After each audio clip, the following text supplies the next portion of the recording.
The iPad 2 has finally arrived in its full glory, presented by Apple's very own Steve Jobs, who won a standing ovation from the crowd at the unveiling of the tablet. But is it the much anticipated upgrade everyone waited for, or is it only good for cutting cake? Hardware isn't everything, and it would make no sense to blindly compare the specs without the apps and functionality. Hey, we all know the iPad 2 doesn't support Flash after all. But Apple's tablet has the backing of over 65,000 tablet-specific applications. So let's take a look at just how would it handle this load when compared to the original iPad and all the other tablets out there. The iPad 2 comes with an A5 dual-core chipset clocked at 1 GHz, which matches the dual-core processors of most other tablets like the Motorola Xoom and the upcoming Galaxy Tab 10.1. But graphics is where it shines, with a promise of an up to 9 times the graphical performance of the original iPad. The only tablet expected to outdo the iPad 2 in terms of pure silicon is the HP TouchPad with its 1.2 GHz dual-core Snapdragon processor. To get the touchpad though, you have to exercise patience. It is expected only in the summer. Specs aren't all, and we're glad that Apple shares our opinion, but we only wish we knew the exact amount of RAM memory on the iPad 2 and the megapixel count of its rear-facing camera.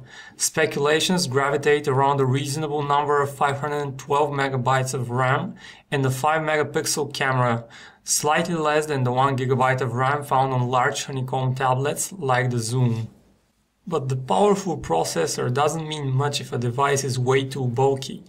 And the iPad 2 has shaved off a third of the thickness of the first iPad to make it even thinner than the iPhone 4 at 0.34 inches. It's also much lighter at 1.33 pounds in its Wi-Fi flavor, matched only by the Galaxy Tab 10.1, which weighs about the same. The Xoom and the HP TouchPad are noticeably heavier at 1.6 pounds. Aside from all the excitement of a super thin tablet, the iPad 2 has a couple of flaws we should mention as well. First of all, it doesn't run Flash. It's an Apple product, so expandable storage is also a no-go, unlike the Motorola Xoom where you can plug in a micro SD card for additional content.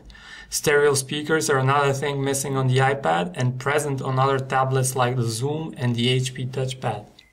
We could go into more detail about the specifications, but after all it is more of a choice of an operating system. Finally, all of the tablets seem to offer very similar configurations at slightly different prices.